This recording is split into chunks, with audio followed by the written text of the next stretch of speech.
Hello, everyone. Welcome to the HR Roundtable. We are so glad that you're able to join us today and very excited to have Brannon Skillerin here with us to talk about beyond the tool rollout, how HR leads real AI adoption. Definitely a topic that we are all talking about all the time. How should we be implementing it? What should we be doing? And just in general, what does it look like? So, Brandon is going to be able to help us today, really kind of break that down and take a look at different ways that we can do that and tools that will help make us successful in that. So, Brandon, let me turn it over to you. All right, amazing. Good morning, everybody. I'm so glad that you're all here. Everybody is, using your Friday morning to hopefully get a little value and learn something on a topic that, like PJ said, is very top of mind for all of us.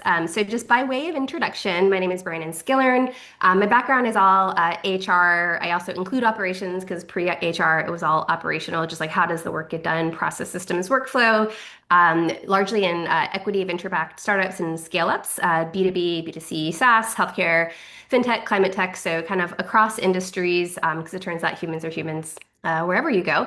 And more recently, I shifted into supporting organizations on a fractional basis, so strategic HR advisory. I've got folks on my team that will come in and be kind of that director level execution. So these are often organizations who don't have can't quite justify the full-time, more senior hire, or have like a gap or a kind of an interim need, for example, during a period of time when they cannot slow down, and as well as embedded like full cycle hiring. That said, because I've been working across a lot of organizations, kind of all simultaneously in this time, this moment we are in when it comes to AI, I have a front row seat to seeing how a lot of different companies are processing, thinking about implementing, rolling out AI. And I was also trying to be a part of that in multiple organizations at one time. So I have a lot of data points and dots to connect because I'm not kind of in one linear employer journey. So as a result, I ended up developing an AI enablement program. It's built through the lens of humans, not just a technology implementation, and it's just largely informed by realizing that this is something that we have a need for. And when you've got IT and tech, we love them, we love our IT colleagues, but when you've got them leading AI tool implementation and rollout, they're just going to miss a whole lot from a human standpoint, and that is the lens, of course, that we all bring. So today we are just going to talk about AI adoption and what this might look like. But I first wanted to talk through what some of you all shared. So there was a survey shared about a week and a half, 2 weeks ago, and that many of you filled out. Thank you for spending that time. I know we all probably are sending lots of surveys and completing lots of surveys, so I appreciated this. But I did want to get a sense for like where are we in this room because that can really move the needle on making sure that this is a useful conversation. You guys are using AI. 88% of you are using it weekly, 59% daily. You have written AI policies largely. Many of you have run formal training. So like y'all are thinking about this stuff hard and being really thoughtful. And you've got 82% of you are saying that, your folks are already using AI quietly, even if it's not like a full scale implementation rollout at your organization. And so what happens after we give folks the access and the policy is really what I want to talk through. Confidence is interesting. So this was, I like to ask not just how folks are using AI, just like exactly the kinds of things that you might be doing in your day to day, but like, how do you feel confidence wise on a, score of 1 to 10? And it's interesting.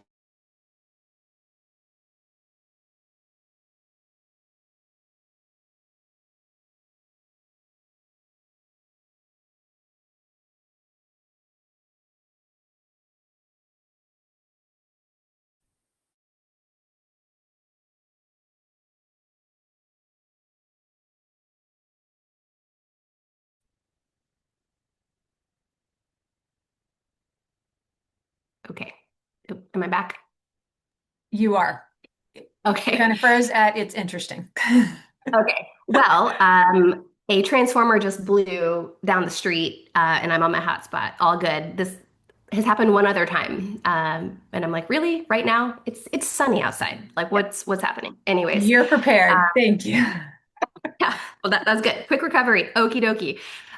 So what's interesting about, and actually, sorry, let me make sure because now my all my monitors, okay, you guys are still looking at the right thing. Great. Okay, fun times. Speaking of IT, right? Um, Okay, so confidence is subjective, right? Like how often you're using AI, what your use cases are. Like I can really pull a sense of fluency from that. But like how do we feel about it is completely different. It's very subjective.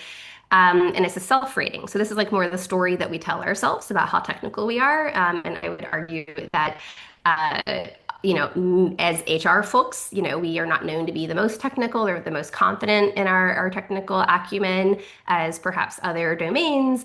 And HR is largely, it's a lot of women leaders, and women have a similar narrative we tell ourselves. And so it's interesting to look at kind of how we rate ourselves from a confidence standpoint using AI when it doesn't actually map to the skills and the use cases and like what's actually being reported behaviorally. So, chances are you're actually ahead of where you even think you are. So just something to call out there. Everybody is figuring this out in real time.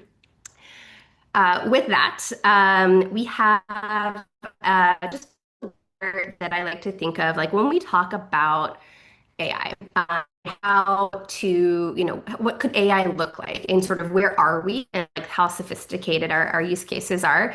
I think about it in a series of like rungs of a ladder. So you've got your one-off prompt. You're asking, this is the first, point of, I'm going to talk to AI. I'm going to ask it questions. It's going to help me through something, be a thought partner, polish my email, summarize my notes, my documents, etc. Right? That going from zero to that is obviously hugely powerful and is incredibly helpful in our day to day. So if you're doing that, then you're already, in a really great spot. And then there's all of this exciting opportunity for where we can grow. So making it a thought partner where you're bringing in a lot of other context and saying, this is what good looks like. Here's how we did it last year. Here's the project overview. Starting to then build, scheduled tasks where it's like on a routine. It's, checking your email to let you know you've got something urgent to get back to, or it's, sending you an industry overview of like the news, the headlines from your industry that week, things like that, where it's like every Sunday, do this. From there, a standing assistant that knows you. This is where it starts to get really interesting. It's got a lot of context about who you are, how you work, what your priorities are, your daily rhythms, like what's important, kind of what to always do, what to never do, how to read and write, and sound like you. That starts to make AI a very, very helpful, working partner.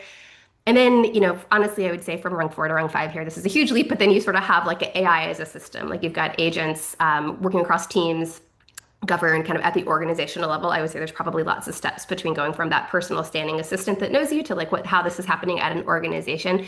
But I find that sometimes when we're talking about AI and what it looks like to use AI, it's really vague and nobody really explains like what does that look like? How am I supposed to be using it? What would the next step be? What's the next rung of, how do I advance in this? And so just wanted to kind of lay that out as like a visual of, maybe a place that you might want to go next with your own AI journey, because how we use AI as HR leaders is very important to informing our seat at the table when it comes to how we're leading implementations and rollouts in our organizations. With that, organizations, so adoption, adopting AI. There are a lot of definitions of adoption. I often use the word more like enablement because I'm sort of pulling together, like making sure that people have the access and the capabilities and like the culture around it. But whenever you start looking into just the data, so like McKinsey did a State of AI report in 2025. Google's got some interesting data. You've got, is it deployed? Like people have licenses. Some departments are using it. Like, great, we have adoption. Check. Maybe probably. Are they actually using it? Like, can we measure that? Like, sure. So 40% right now of workers are casually using AI on the job. And then you've got actual fluency. Fluency in this case defined as 5% of folks who have actually redesigned significant parts of their work around it. So this is a really big gap between like we're giving the tools and people are using it to like meaningful use, right? But all of it is called adoption, and you could story to your stakeholders, your board, your CEO, your leaders, and say, okay, we did it, right? But really, you could be talking about any one of these buckets. In the meantime, only 14% of employees report having been offered AI training by their employer in the past 12 months. Like, here's how to actually use the tool that we just gave you a login for. So that to me is that, and that's exactly where I fit in and what I care about, just from an HR L&D standpoint. And how do we set folks up to succeed and do the best work that they can? Why would we ever throw a license over the wall and assume, that they're going to be able to figure this out? As a result, adoption stalls. So for one thing, you've got a lot of different responses to the exact same tool. It's the exact same rollout. You do have your quiet power users. They're doing all kinds of stuff. They're not always quiet, but sometimes they are, depending on your culture. You've got your skeptic, like they're just like not really sure. They're worried about all kinds of things like data. They don't think AI can help them in their role. You've got your anxious folks where they're like, oh my God, is AI going to take my job? Like they are so terrified that they don't even want to touch the tool, maybe. And you've got people who they're like, well, I want to use it, but I don't know where to start, and I'm not sure what to do, and I don't really have much time, and so these are all kind of archetypes of folks that are in your organizations right now, and somehow we have to meet all of them where they are. And these are really different types of profiles here. These are people in very, very different states of mind. And so I wanted to show you just some data, right? So this is sort of anecdotal, but some clients that we've worked with, one recent client, they had honestly, there's a chief people officer and she's amazing and really being so thoughtful about how they're rolling out AI to their population. And I said, well, we start our program with like, we want to measure AI fluency and just get a sense for where everyone is. And she's like, oh yeah, yeah, we've been surveying people. And I'm like, great, I'd love to see that data because first of all, we don't want to over survey. I don't want to be too repetitive. I can reuse anything. And second of all, I just would love to see where your folks are. And whenever you looked at the average of the data that she shared, it looked pretty good. I was like, okay, you guys are doing pretty well. Like on average, your employees are reporting saving 2.3 hours a week. That's decent. They're giving it a 3.5 usefulness score out of 5. 62% had improved their workflow and an NPS score of 17 that would recommend. Like that's pretty good, right? So like go tell your board, like we're on track. We then went in and ran our AI fluency survey that's not too dissimilar from those of you who took the survey ahead of this session, where we ask about like actually, how they use it. And for how we work with those individuals and those organizations, we actually put them into different cohorts based on where they are. So novices, intermediates, and advanced. And all of a sudden we had a really different picture. So their same data, but now sliced and diced by where people were with their fluency and their usage. Your novices they were saving zero point 0.6 hours per week. They did not find it very useful. Only 9% had improved a workflow, and they had a negative 91 NPS score when asked about AI. And then you kind of go up the chain here. Intermediate is better than that. And then, of course, advanced is significantly better than that. And it's a plus 67 NPS score, right? So these are really, really different cohorts of folks that they're trying to meet the needs of all in one organization. And whenever you have the data, it tells a much different story than when you're just looking at the averages. And so what that means is that rolling out AI without a human lens is going to just amplify where people already are. So the folks that came in fluent and interested and already, using AI and wanting to learn, they're getting 3 hours a week back and they are becoming evangelists, very positive NPS score. The folks coming in already resistant, already concerned, anxious, what have you, they you're just solidifying their skepticism and their resistance because no one's really acknowledging where they are and making sure that those needs are being met, right? Because the technology implementation is not always prioritizing and centering the human experience in the same way that HR leaders might be advocating for. So I want to talk about three places that AI adoption and rollout can stall. You've got relevance, routine, and visibility, and we'll talk about each of these things. And each of these are change management pieces, right? So setting AI aside, this is all change management. We know this stuff. We know how to think about this. The difference is people have big feelings, and this technology is moving faster than anything has ever moved in the past that we've been trying to implement. And so it does feel very different, but it is still the same concept of change management. So, starting with our first barrier, folks have a hard time feeling like seeing their own work in AI. They don't think it applies to their work or it can be helpful to them.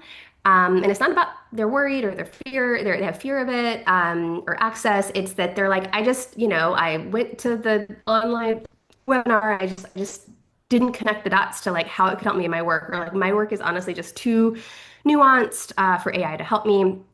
And this is often kind of where generic training falls down because it is not really tied to how they work and their very specific, context constraints, the data that they're in, the tools that they're in, and it's not everybody's got the imagination to make the leap from what they might see in that, online generic training to what they actually do in their day to day. Um, you've got routine. So even when they're like, no, I get this and I want to use it, just making it a habit is really hard. So people do not have time. We know this. They're already at capacity.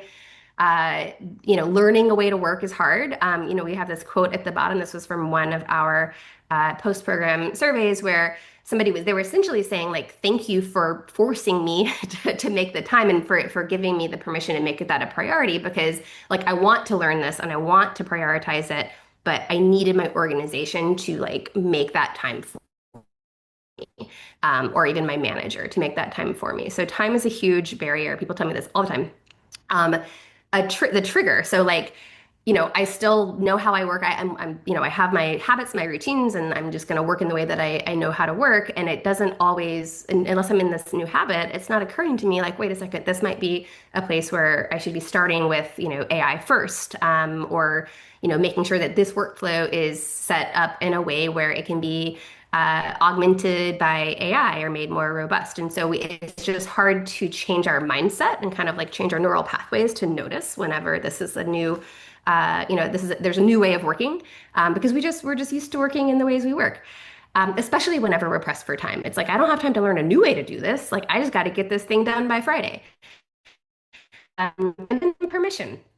Having the permission to make it a priority is very important. I had somebody ask this week. I was at a conference speaking about AI, and somebody in the audience asked like, if I like, how can I ask my organization like I want to make the time to use AI, and I think it could help my role in my team, but like, how do I have that conversation with my manager? And my answer is like, if my direct report said, "Hey, I think AI could help find efficiencies in our team and help us be more productive, and I would like to just like carve out a couple hours a week to lead that research and come back and figure out how we can help the team and the organization."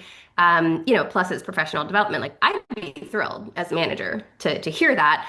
But folks don't even know, depending on the culture of their organization or their priorities, like if they can ask that question, right? So just having that permission, whether that's organization wide and culturally, but just even on a manager level, that can make a really big difference.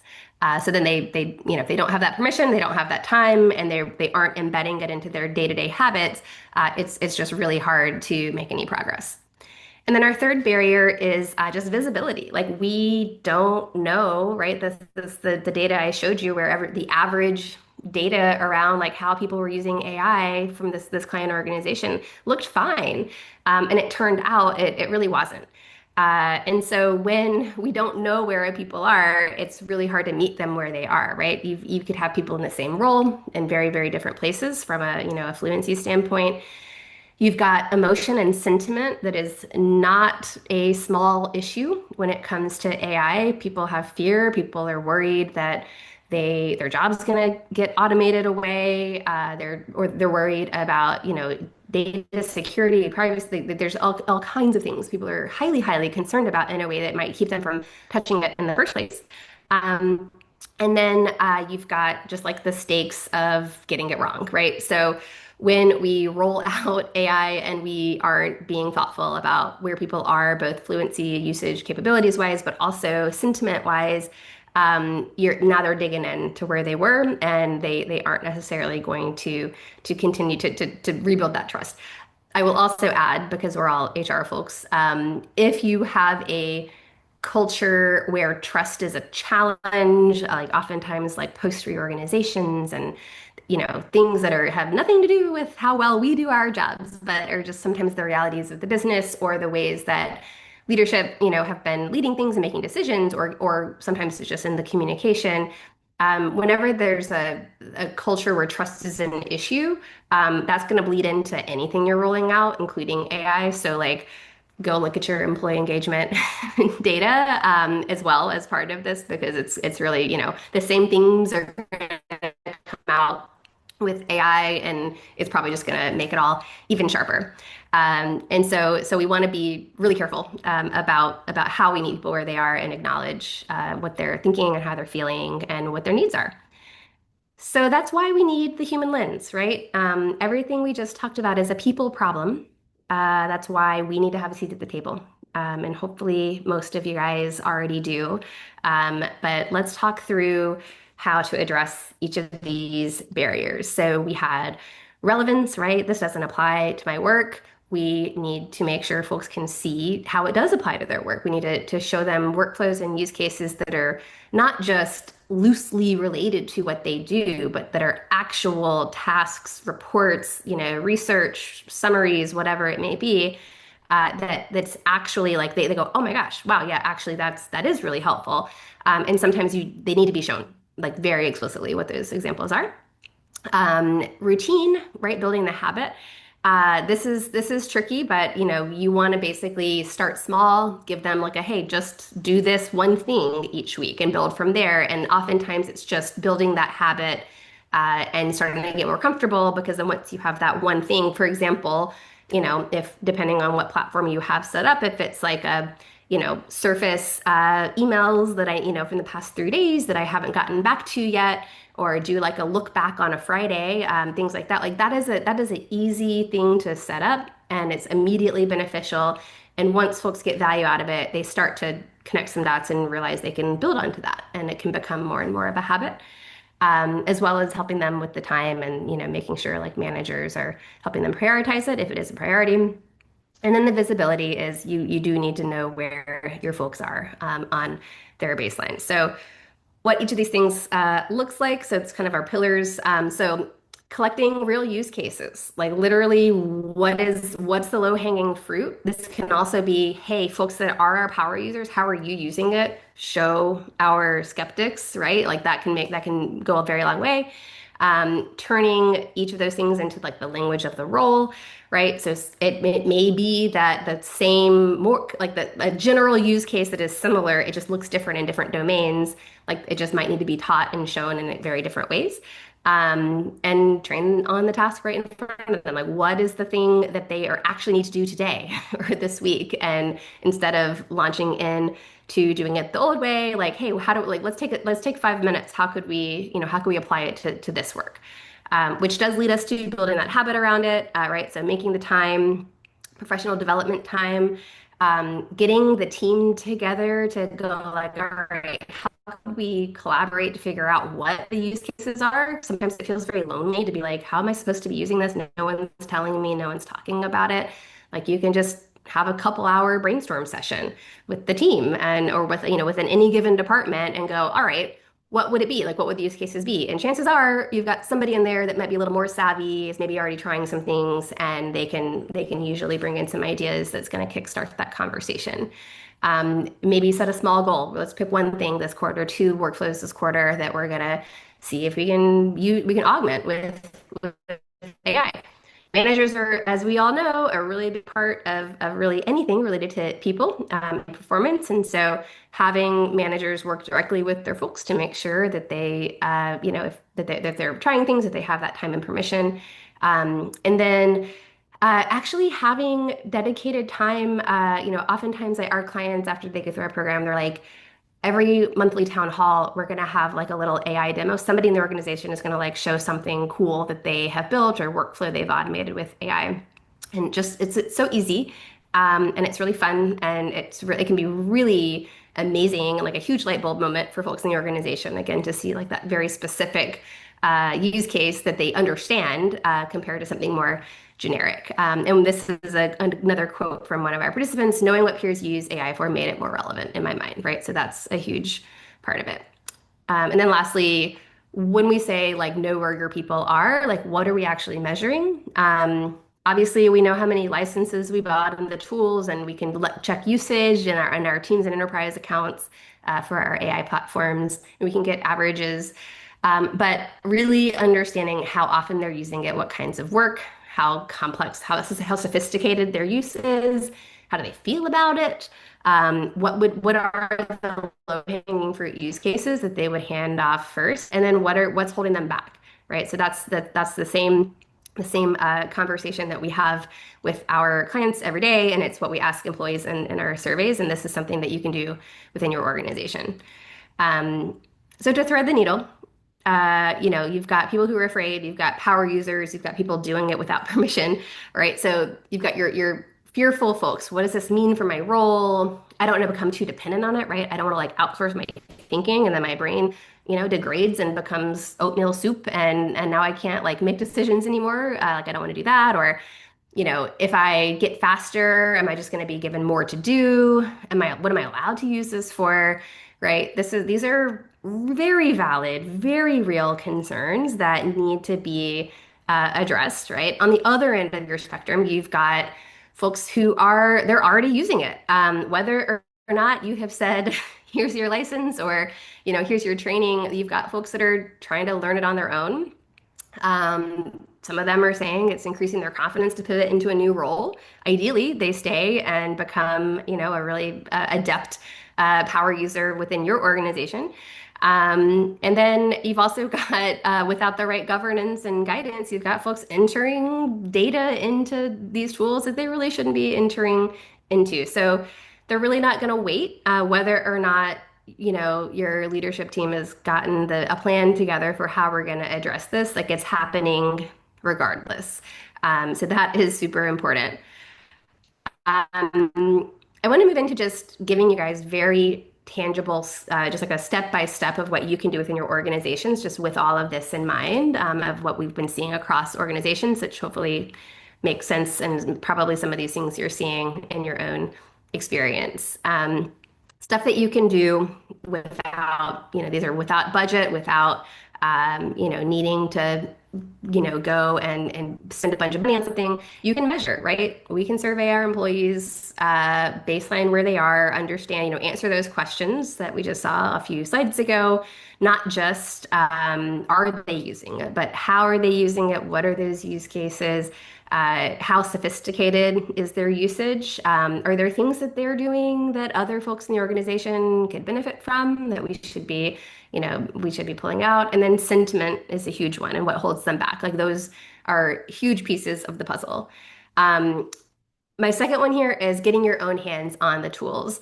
The data tells me that we HR folks are not at the top of the list of the power users. We're often a little bit further back, kind of in the long tail of adoption, and that's fine. I think we're not alone. We're not at the bottom of the list, but because I believe so firmly that it's critical for HR to bring the human lens to how this is being rolled out and adopted in ways that are nuanced and take into account, trust and psychological safety and L&D and just skills and capabilities, professional development. Like this is a technology, but this is a human behavior change. And we will be in the best and most informed position to lead in these implementations if we ourselves have some level of confidence and fluency. Unfortunately, that means if you're the one in charge of figuring out how everybody in your organization is going to learn, that means you've got to go figure out how to learn on your own. But we have plenty of other examples in HR where we got to figure it out on our own first, and then everybody else kind of gets spoon fed, right? So getting your own hands on the tools, obviously figure out what what tools you're allowed to use and what the policies are. And like you probably know the answers to that. But then just like seeking out like how, what are the best use cases? One of my kind of key themes that I try to share with folks that is maybe not always something that we think of, especially if we're a little earlier in our AI journey, is you open up a chat window and you're like, okay, I'm supposed to like write a prompt that's got to be like it's got to do this, and it can be like it can feel hard to even like start typing in that window because you're like I'm supposed to know how to do this, I'm supposed to get this right. Maybe you saw something or read something about how you're supposed to structure it. And all that is well and good, but you can literally do what I call pre-gaming the prompt and say, hey, I don't know what I'm doing, AI. Hey Claude, hey Copilot, hey whoever. I think I might be able to use AI with some parts of my job, maybe this or that, and I really don't know where to start. Help me, ask me questions, like interview me about how I work and what I do, and help me identify a couple of places where I can start to build this habit today. And just have a chat with AI about it, right? It doesn't have to be this like perfectly crafted prompt. You can also say, "Hey AI, I need a prompt that's going to do this. Can you help me write one that's effective?" Right? So you can just use AI to help you use the AI, and that to me is a huge unlock, especially for folks who are still feeling a little intimidated, or telling yourself a story about how you maybe aren't technical or whatever the case may be. Um, it's all about just asking and explaining things and having AI help you out. My next two steps here, designing for real work, right? What are those workflows? Where are people already using AI in the organization today? Where might they start using AI? Where could there be cross-departmental, pollination and sharing and collaboration? And then how do we really ground the use of AI in for folks who are still like, I just don't see how this applies to my work. And it can be as simple as they just see somebody else, some colleague around the organization, demo something that they're doing. And that is going to be 100 times more valuable than like a generic online training. Um, Also, co-architecting governance, IT, and legal, like of course, governance, data security, privacy, all of that is a huge, huge, huge part of this.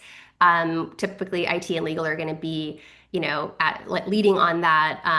Again, HR has got to have a seat at that table because there's the pure technology and the pure legal conversations, and then but how do we show up for our employees, and how do we give them what they need, and how do we make sure that even honestly even that the policy itself is clear enough. Like you can have a policy and people are still like, I'm not really sure what you mean when you say don't put confidential data into the platform. What do we mean by confidential, right? Like really getting clear and making sure that policies actually translate into how folks will use the tools day to day. And if it's not clear, then you're going to still get stuck on that I'm not really sure what I'm allowed to do stage, and folks are going to stay pretty hands off for longer. Then my last couple of steps here is just that, culture of AI, making it visible. You've got power users and champions. You should surface wins, bring it into your all hands town halls, team meetings, things like that. And make sure that the AI should not feel like this like lonely thing that everybody's just like secretly doing behind, closed doors, or, from their home computer or whatever the case may be, right? We can talk about it and we can share wins, and say, oh, wow, that's really great. And then, and people can learn from it. So that is easy, it's free, and it can make a huge difference. And then tracking behavior change, so getting that baseline information, but actually measuring it again over time. Like in 6 months, how do people feel, right? And what about 6 months after that, right? Just like any kind of, sentiment scoring, like engagement surveys and things like that, it's going to evolve. And in this case, knowing, did my skeptics stay skeptical? Did we move the needle on fluency? When we decided to do like a series of lunch and learns to help people learn about how to use AI, at the end of that, do we see any change? And, was that effective or not, right? So being able to make a business case for anything, time or budget being spent on something, we want to be able to show that we moved the needle, we got results. And so doing that behavior change fluency scoring periodically is a really great way to bring in the data so it's not just anecdotal, because an anecdotal conversation doesn't always get you that budget or that priority that you need. So those are your steps that you guys can go off and do in your organizations today. And then what I will say, because I have to self plug here right at the end, is if you need a partner, we run this program is designed based on everything that we see in organizations. Everything I just explained about what you should do and why is exactly how we run our program. So if you do need a partner for this, this is exactly what we do. I am leaving some QR codes up here to get some more materials or to connect with me on LinkedIn. But I would be happy to have a chat. We're also developing a train the trainer version of this for organizations, which are more like the ones I was always an HR leader in, where it's like I was never going to get like a fully budgeted outsourced program approved. But I was scrappy enough and L&D oriented, but I needed the curriculum, and I wasn't going to go develop that. I didn't have the time. I would have loved to, and now I have, right? But when in-house, that was not going to be a possibility. And so how can we, arm organizations with the ability to do this, but leading it in-house at your own pace, maybe on a rolling basis, in a way that is a little different from like a 12-week intensive where, we're all up in your Slack and your teams every day and doing workshops every couple of weeks. So that's what we do. And I'd love to connect with any of you guys. Just in general, I love talking about this stuff, and happy to take questions here if we have any.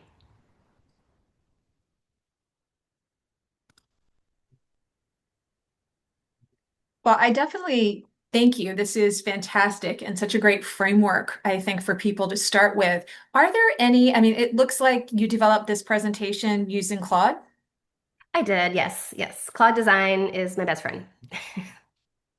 So, from an HR perspective, are there tools out there that you've seen looking at it through the HR lens that tend to work really well from, I mean, I realize there are a lot of different areas within HR, but are there any that kind of really stand out to you, AI tools? Yes. I mean, I think there's sort of there's probably different layers to sort of how much elbow grease you might be inclined to put into it. I happen to be just I have a strange brain that just clicked with AI, and I'm like, I want to write my own, skill files, and I want Claude to, I'm doing a whole lot that starts to get closer to, like software engineer territory, just because that's how my like system brain works. But not everybody I've learned, most people, particularly in HR, are not like that. And there are some really amazing, and I don't have the list coming to the top of mind today, but there are a number of platforms where they are literally built to automate parts of the employee life cycle, like reflecting your workflows. And it's essentially, if you're familiar with like a Zapier, where it's like something sets it off, and then it's like, send this over here, and then do this step, that step, and then here's the end. It's that, but it's an HR oriented platform. Typically, you can use like plain language to describe what you want it to build for you. They're all like SOC 2 certified. So obviously data security is of course of utmost importance, PII, all of that with our employee information. But there are a number, and what I can do is follow up with some of the platforms that I've seen be really useful. I think there's, how do we just use any AI platform to as a thought partner to do any part of our job? And then I think there's how can we actually automate some of these workflows in ways that are going to not we're not going to be worried about from a data security standpoint because we're just tossing it into a platform, but that it is actually in a secure environment, and it's really purpose built and designed for these needs. That would be great. I can certainly send them out with a summary. Thank you. Questions in the chat. Are there best use cases for HR? Is there a list of commonly used prompts? Yes, I mean, I think you would get 1,000 different answers depending on like who you ask. So for me, I think where I started using it the most heavily earlier on before I took it to a lot of different levels that are probably not what most of us are going to do, is things like summarizing. So for example, performance feedback or a performance improvement plan. You're juggling a lot of different artifacts, including, the last time we gave them feedback and their last year's review, and like what the manager just told me, my notes, AI meeting notes, or just notes, from that last conversation. And then how do we, I used to spend so much time trying to just like take all of these disparate pieces of data, and typically managers are not always the best at this. We're the ones trying to translate that into what are the actual concerns? Let's like, here's, if I had to tell this person, here's three things that you that are not meeting expectations, and here's some examples, and here is what good would look like. It's actually, as you guys know, like it is not that is not an easy thing to distill down to have a meaningful conversation. It's not hard to do it mediocre in a mediocre way where we're like, oh, it's just do these things better, and like we actually know your PIP's not going to work out anyway, so who cares? I have a lot of, care and integrity, and I really like to make sure that we're giving them the best shot if we do think they can turn it around. But distilling a lot of information into like three things and what they need to know about it and examples and then what they have to do differently, like that is a great place to start because you can bring all of those artifacts in, meeting notes, things like that. And you can say, and here's our template that we use. Help me come up with how I want to structure this, right? You're still going to reread it. You're still going to take out filler AI slop, things that are like not how you would phrase it or just like not even accurate because you're going to get a lot of that. But to me, that's some of the best, like anything where there's a lot of information and then you've got to pull it into like a neat packaged up thing, which I find a lot of our work can be that way. And then ChatGPT versus Claude. I personally prefer Claude. ChatGPT, it's like an arms race, honestly. ChatGPT, I found like last year in particular, when I sort of decided to make the switch to Claude, I found that it was much more sycophantic. Like it was like, Brannon, great idea. And I'd be like, is it though? Because I'm now wondering. And it's like, you're right. This is now a great idea. And I'm like, okay, I can't trust you. Um, and ChatGPT was doing a lot more confirming some piece of information with no basis of like no basis of truth, no source, no anything. And I found that Claude was a lot sharper. ChatGPT has every month a new model or whatever. So I think now they're probably pretty head to head. But I just now I'm very much deep into the Claude ecosystem, so that's my go-to. Is there a place where you would recommend where we could find a good list of HR prompts that might be common ones that would be used? Yes. So a few different things. So one, there are some plugins just within Claude in particular. Honestly, these are all it's all the same thing depending on the platform. They just call it different names, but essentially there are plugins where you can sort of invoke like a now Claude's going to know a lot more about HR for me to have this conversation with it, and I can point you guys in that direction. There are also some just some like free like there's somebody that has like a Notion database, almost like this like deep wiki of like how to apply and think about AI specifically in the context of people, but also it covers a lot of just the fundamental concepts, HR aside. And so all of that, I can also include some in the follow-up. I'm also probably going to be launching a two workshop series in a few weeks that's like fluency and foundations and then building your own AI assistant. So not HR specific necessarily, but oftentimes like the friction of like what is even important today and who do I got to get back to, like that can, we're spending our brain cells on that a lot of the time. And so I'm also, if you guys are interested in info on that as I finalize those details, that will be coming up probably in September.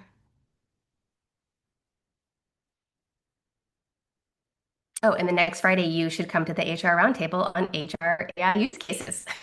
Yes, we are very excited. It actually will be our second one, and Brandon and I had actually talked about it as we were planning this one because we've had so many exactly the question that Shelley asked.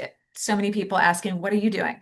How are other people using that? And it's been really interesting to hear what each team is doing, depending on their organization, depending on what their needs are, and how they've been able to just kind of focus on AI from that perspective. Anyone have any other questions that they would like to ask? Well, we have a few minutes. And I do have my QR code up here for my LinkedIn. Would welcome all of you connecting. If if there's like something that comes to mind next week or whenever you ever want to follow up and have a chat, I'm always happy to do that.